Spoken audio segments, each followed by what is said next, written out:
മധുര നാരങ്ങയിൽ ഇനി ഓർമ്മയിൽ സൂക്ഷിക്കാൻ.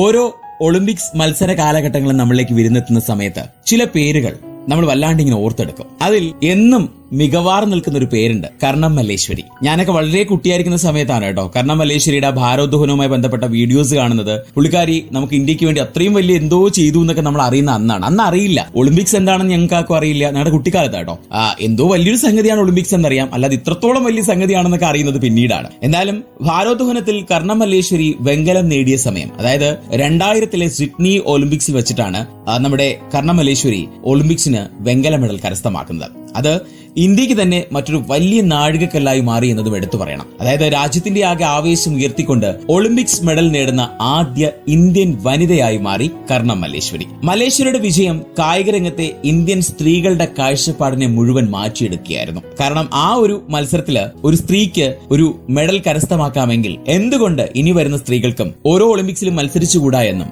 അവിടെ നിന്നും ഇതുപോലുള്ള മെഡലുകൾ കരസ്ഥമാക്കിക്കൂടാ എന്നുമുള്ള ചിന്തയാണ് ഒരുപക്ഷെ ഇന്ന് നമ്മുടെ ഇന്ത്യ ഒളിമ്പിക്സിൽ വന്ന് തിളങ്ങി നിൽക്കുമ്പോൾ ഒരുപക്ഷെ ഒരുപാട് പേർ, അതായത് ഒരുപാട് സ്ത്രീകൾ നമ്മളെ പഠിപ്പിക്കുന്ന വലിയൊരു പാഠം. ഒന്നിനും സ്ത്രീ പുരുഷ വ്യത്യാസം വേണ്ട എന്നുള്ളത് വളരെ വ്യക്തം തന്നെയാണ്. ഒരുപക്ഷെ 2000 നടന്ന ആ ഒരു സിഡ്നിയിലെ മത്സരത്തിൽ ഭാരോദ്വഹനത്തിൽ നമ്മുടെ കർണം മല്ലേശ്വരി വെങ്കലം നേടുന്ന സമയത്ത് അവരുടെ ആ വിജയം എണ്ണമറ്റ പെൺകുട്ടികൾക്ക് അവരുടെ കായിക സ്വപ്നങ്ങൾ പിന്തുടരാനും തടസ്സങ്ങൾ ഭേദിക്കാനും സാമൂഹിക മാനദണ്ഡങ്ങളെ വെല്ലുവിളിക്കാനും ഉള്ള ഒരു വലിയ പ്രചോദനമായിരുന്നുവെന്ന് ഇന്ന് നമ്മൾ ഓർത്തെടുക്കണം. കാരണം അന്നത്തെ കാലമല്ല ഇന്നത്തെ കാലം. ഒരുപക്ഷെ ഇന്ന് നമ്മുടെ ഇന്ത്യ ഒളിമ്പിക്സിലും അല്ലെങ്കിൽ ഓരോ മികച്ച മത്സരങ്ങളിലും തിളങ്ങി നിൽക്കുന്നുവെങ്കിൽ അതിന് ഒരു വലിയ കാരണക്കാരി കർണം മല്ലേശ്വരിയാണെന്ന് ഈ അവസരത്തിൽ ഓർത്തെടുക്കുക. അപ്പോൾ ഇത് ഓർമ്മയിൽ സൂക്ഷിക്കുക. ഇന്നത്തെ മധുരനാരങ്ങ ഇവിടെ അവസാനിക്കുന്നു.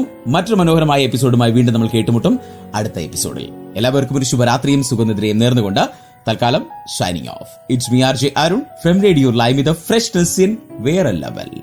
കേൾക്കൂ റേഡിയോ ലൈവിൽ മധുര നാരങ്ങ തിങ്കൾ മുതൽ വ്യാഴം വരെ വൈകിട്ട് 5 മണി മുതൽ 7 മണി വരെ RJ അരുണിനൊപ്പം. റേഡിയോ ലൈവ് UK മലയാളികളുടെ പ്രിയപ്പെട്ട റേഡിയോ സ്റ്റേഷൻ. ഇത് ഫ്രഷ്നെസ് ഇൻ വേറെ ലെവൽ.